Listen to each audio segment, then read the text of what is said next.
Bueno, de estar escuchando estas muy buenas nuevas para las personas interesadas en seguir sus estudios hasta terminar una carrera profesional.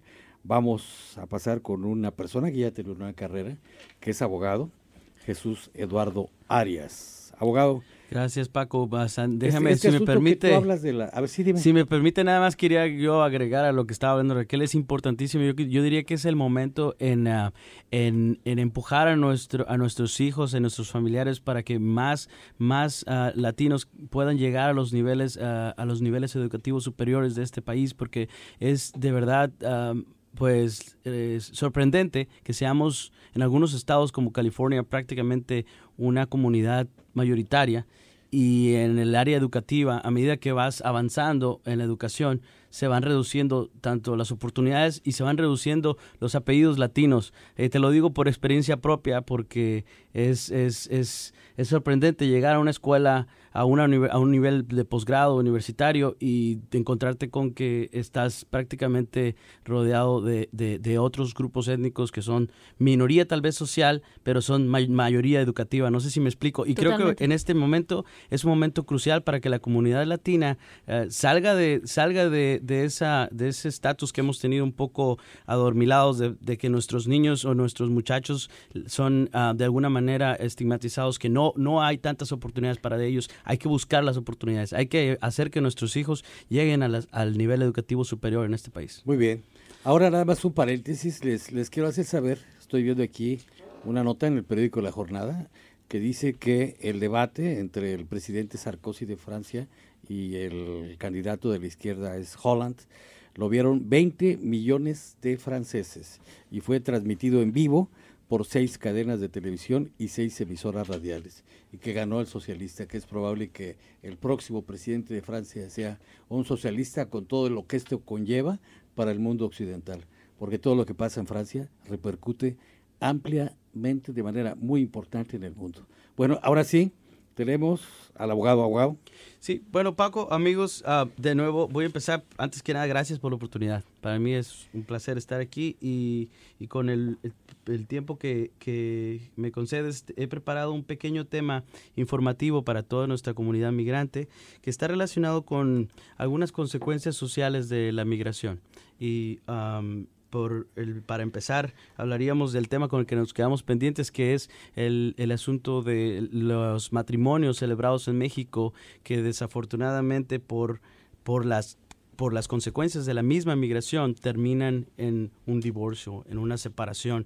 Es una realidad social que desafortunadamente cada día está más evidente en nuestro día a día. Y la gente pues tiene muchas preguntas, tiene muchas dudas sobre, por ejemplo, hay algunas dudas que nuestra comunidad migrante tiene. Mi preferida, diría, y con la que quiero empezar, que me genera a veces hasta cierta ternura, que hay gente ya mayor que se acerca a veces a los consulados, se acerca a veces a abogados, se acerca a alguna oficina de ayuda legal para confirmar si es que la separación de su esposo o su esposa, que fue hace 20 años, es tiempo suficiente para que se acabe el matrimonio. Y me dicen, oiga, pero es que a mí me dijo mi comadre que después de 20 años expiró. Entonces, quisiera empezar con eso porque me genera mucha ternura que hay gente que todavía cree que el matrimonio legal celebrado en México es algo que puede tener tiempo de expiración por la misma migración, por la separación, porque esa es la realidad. Tenemos miles de familias separadas con una persona que se quedó en casa con los hijos en un país, mientras el señor viajó a otro país buscando un mejor futuro para ellos, para sus hijos, para su esposa. Por circunstancias, esta separación termina no siendo solamente geográfica, sino sentimental, y la relación pues prácticamente se extingue. Entonces, las dudas que la gente tiene y que nos hace todo el tiempo es, ¿qué puedo hacer? Si yo me casé en México, ¿yo puedo presentar mi petición de divorcio aquí en la corte? Otra duda es, si yo obtengo un divorcio aquí en la corte, le mando los papeles a la señora al pueblo de San Juan de Abajo o el estado de que sea, en San inglés. Pedro de los Aguaros. San Pedro de los... algo así. Es un proceso legal y me dan mi documento y yo ya con eso me puedo casar, digamos, con una persona que a lo mejor tiene un estatus legal en este país como ciudadano americano y voy a poder adquirir la ciudadanía o la residencia por mi segundo matrimonio después de haber obtenido ese divorcio en esas circunstancias. Son cosas que la gente, son dudas que la gente tiene y que a mí la verdad me genera mucha emoción que haya un espacio como este que me permites para aclarar de la manera más práctica y más, más directa posible. Entonces, para contestar, la primera pregunta es no existe ninguna cantidad de años que expire o que termine con el matrimonio. El matrimonio es una relación, prácticamente es un contrato legal que firman los contrayentes bajo una regulación jurídica que en este caso es la legislación mexicana. Son las reglas que rigen el matrimonio y en esa legislación no existe ninguna disposición que le dé a una de las partes el derecho de estar libre para contraer matrimonio por el simple transcurso del tiempo. Sin embargo, lo que sí debe saber la gente es que el simple transcurso del tiempo sí es una causa suficiente para que puedan solicitar ellos un divorcio. La duda siguiente sería, ¿dónde tienen que presentar su divorcio? Y mi respuesta, Paco, amigos, es: cada caso es, por supuesto, distinto, es necesario analizar las circunstancias, pero básicamente, en un sentido genérico, estamos hablando de que situaciones donde hay separación conyugal entre uno de los cónyuges en México y el otro de los cónyuges en Estados Unidos, bueno, en ese tipo de casos que hay miles de gentes que están en esas circunstancias, nuestra recomendación normalmente es iniciar un proceso legal en México. ¿Por qué razón? Porque la persona está en México, porque hay niños en México, tal vez haya propiedad en México y no solo eso, sino que otra cosa importante para mencionar el día de hoy, si me permiten, es necesario que nuestra comunidad empiece a informarse un poquito más sobre, no solo de las leyes locales, pero a nivel más global, porque vivimos una realidad binacional. Y entonces es necesario saber qué implicaciones tienen las leyes de Estados Unidos, por ejemplo, en México. Y la gente tiene que saber, en lo específico y concreto, que si ellos acuden a la corte para presentar una petición de divorcio cuando su esposo o esposa está en México, ¿la corte tendrá jurisdicción para escuchar el caso? Sí. La corte les va a dar la oportunidad de presentarse y decir que ellos quieren divorciarse. Sí, la corte les va a decir y va a juzgar que bajo la ley local de California tienen ellos la posibilidad de obtener su divorcio. Sí, la corte les va a dar un divorcio. Sí.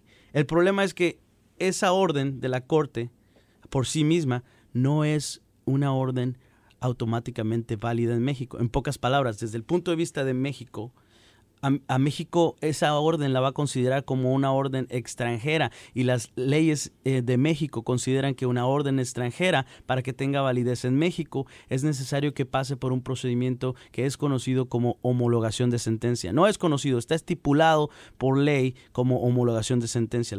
El Código de Procedimientos Civiles federal y algunos códigos estatales establecen las reglas para que una orden extranjera del país de Argentina, del país de Estados Unidos, del país de Canadá, tenga una validez en México. Ese es el principal problema que enfrenta nuestra gente. Y hay miles de personas a que yo sé que nos están escuchando, que les va a sonar a sorpresa, y esto no es la primera vez que me pasa, ni el primer programa que voy y luego me llaman, me dicen, ¿cómo es posible? ¿Eso quiere decir que sigo casada en México?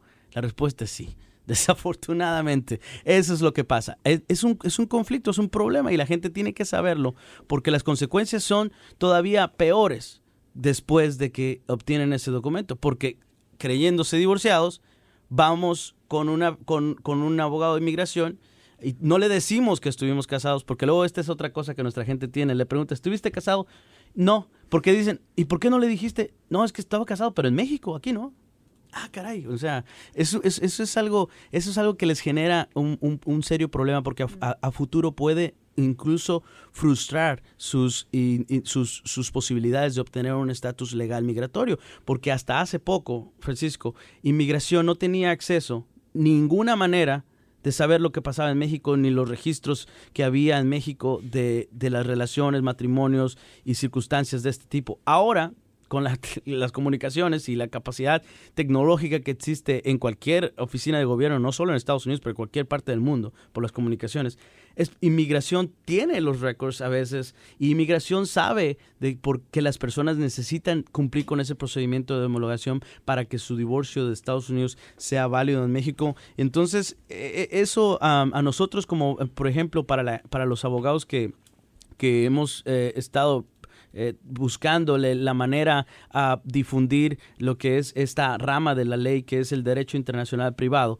es decir, conocer de los dos sistemas y cuáles son las comparaciones y las diferencias entre los dos sistemas legales, porque la principal problemática que tiene nuestra gente es que cuando contactan a un abogado local para un caso, por ejemplo, familiar, llamémosle un asunto de custodia, por ejemplo, el abogado tiene una preparación, por supuesto, y una capacidad y experiencia para ejercer su profesión, pero con un límite aquí en Estados Unidos. Entonces, oye, abogado, ya para terminar, a ver, una persona que no puede salir del país, o que está aquí y por cuestiones de cualquier motivo no puede salir, por cuestiones de trabajo, por cuestiones migratorias, etcétera, etcétera, y se quiere divorciar, y debe divorciarse en México, ¿qué es lo que puede hacer, qué debe hacer para llevar a cabo ese divorcio? Es una excelente pregunta. Esa persona, primero, no tiene que salir a México, no es necesario. Es posible que esa persona sea representada por su abogado a través de un poder que se brinda, y eso es importantísimo, un poder que se tiene que firmar ante el Consulado de México, porque el Cónsul de México tiene facultades de notario público que le otorga la ley mexicana, y facultades que no pueden ser con las que no cuenta un notario público en los Estados Unidos. Entonces, esa persona tiene que acudir al consulado. Primero tiene que contactar a un abogado especialista que analice su caso, y de preferencia que sea un abogado que conozca de su problemática personal, del caso en concreto en México, pero de preferencia que también conozca y que esté licenciado en California para poderle dar una asesoría integral que le permita tal vez analizar el tema migratorio. Y ya que ubica el abogado que lo va a representar, tiene que contactar al consulado, hacer un poder, solicitar la información y mediante ese poder darle al abogado la facultad de representarle en México, y sí puede llevar a cabo el divorcio en México, y así no se mete en problemas de tener que hacer esto de la homologación. Muy bien, eso es lo que puede abogado Jesús Eduardo Arias. Bueno, pues ahora pasamos a un tema del cual Gerardo Rodríguez nos va a ilustrar qué es lo que se puede hacer. ¿Qué pasó, abogado? Nada más quería, si me permitieras, dar un número de teléfono, Francisco, para las dudas que la gente pueda tener. Si existe alguna duda, pueden llamar al teléfono 323-767-8204. Nos dejan sus datos, un detalle, un mensaje detallado, y nos comunicamos con ustedes. Teléfono es 323-767-8204. 8204, 8204, 8204, 8204, 8204, 8204.